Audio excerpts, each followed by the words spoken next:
Hi, welcome to Bookey. Today, we will introduce you to the book Power of Now. In recent years, people's pace of life is accelerating, and the pressure of competition is also increasing. This leads to frequent occurrences of depression, anxiety, and other mental disorders.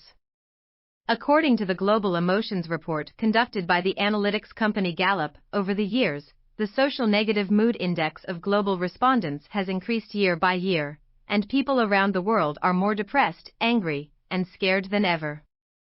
German philosopher Arthur Schopenhauer believes that the life of an individual is a constant struggle. Do you agree? What kind of emotional pain have you experienced in your life? How can we face our pain and be free from it? Perhaps you can find the answer in The Power of Now. The author of this book is the world-famous spiritual mentor, Eckhart Tolle. In his youth, Tolle also suffered from depression, anxiety, and at times was even suicidal. However, just when he was on the brink of complete despair, an unexpected experience miraculously liberated him. Since then, he has been living in a state of serenity and peace. The experience, at that time, completely changed Tolle's life. Since then, he has devoted himself to explaining, integrating, deepening this change, and sharing his practical experience to others. At present, he gives lectures all over the world. Through teaching, he conveys this message to people in simple and clear language: we can free ourselves from this pain and move deeply into the world of inner peace. The Power of Now, which originated from Tolle's lectures, seminars, and consulting meetings, is a classic. This book helps us realize that we feel pain and live with constant anxiety because we have been under the control of our brain. We are constantly recalling the past and worrying about the future, when in truth the past and the future are just meaningless conceptions of time. Everything is happening in the present, and that is all we will truly ever have. Only by focusing on the now can we be free from pain and achieve inner peace and serenity. Let's read this book for you from the following 3 aspects. Part 1. Why do people feel pain? Part 2. How does moving deeply into the now ease pain? Part 3. How can we move deeply into the now? Chapter 2. We have previously unlocked Yuval Noah Harari's Homo Deus, A Brief History of Tomorrow, in which he says, for countless generations, our biochemical system adapted to increasing our chances of survival and reproduction, not our happiness. Achieving real happiness is not going to be much easier than overcoming old age and death. Almost no one can be in a state of constant happiness.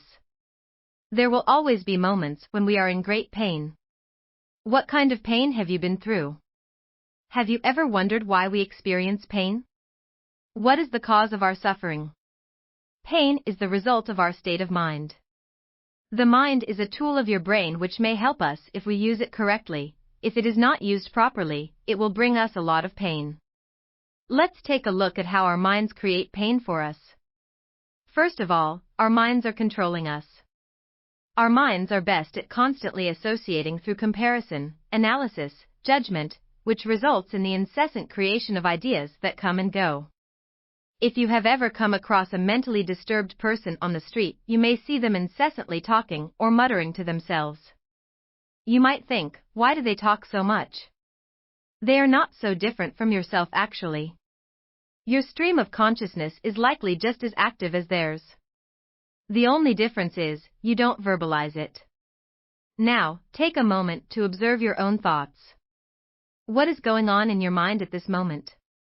Can you stop thinking? Of course you can't. Not being able to stop thinking is a pain that all of us experience. What is even more concerning is that most of us never reflect on the state of our own minds, yet unconsciously identify with it. We think that these are my ideas, my thoughts, my choices, and that entity of thinking is ourselves. When we identify with our thoughts, emotions, likes and dislikes, we are actually captured by our minds and unwittingly become slaves to it, allowing it to control our whole life. Are you a little confused right now? Isn't it me who is thinking about the problem? Isn't it me who feels joy and sorrow? No. It's just the self-image you have slowly sketched out in your mind since birth. This false self, created by the brain's mind, is called the ego.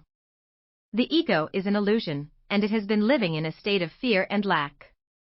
People's fear of loss, failure, and injury all stem from the ego's fear of death. People constantly pursue wealth, fame, status, and power, which is the ego's attempt to make up for its own emptiness and apathy through identification with the outside world.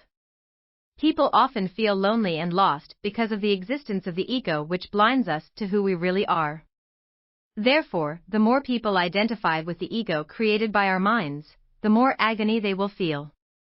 Second, our minds make us suffer from negative emotions. Emotion is the manifestation of the mind in our body. For example, an aggressive thought will make people feel angry and the body will immediately enter a state of fight.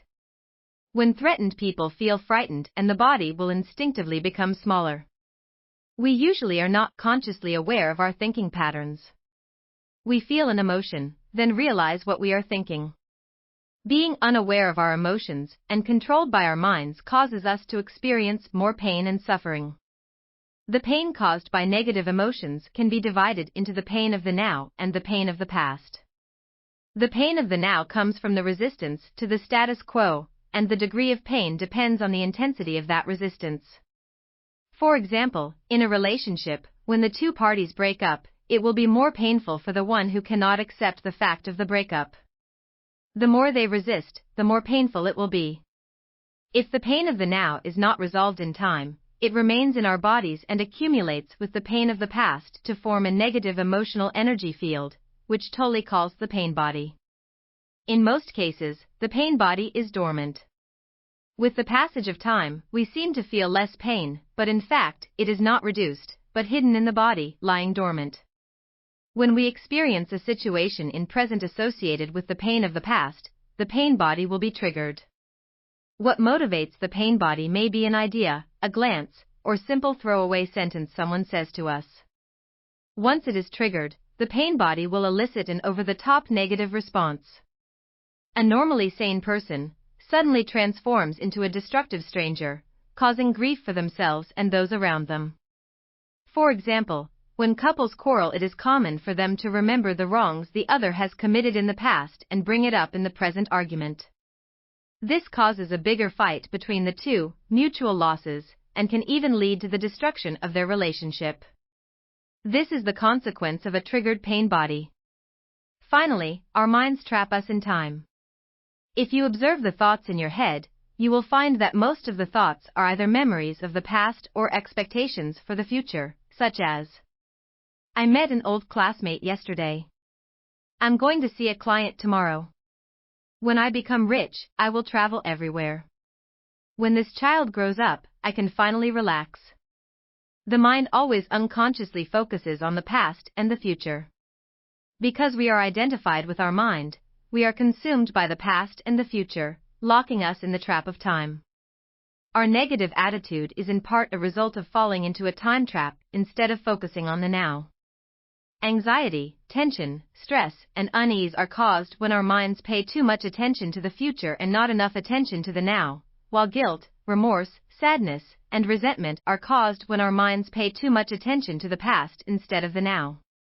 However, the past is in the past and will not happen again, while the future has not yet happened, it only exists in our minds as imagination.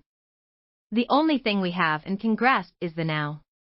To summarize, we know that our mind creates a false ego through endless thoughts, controls us, and brings us great pain through negative emotions, and that by focusing on the past and the future, we get trapped in a time trap.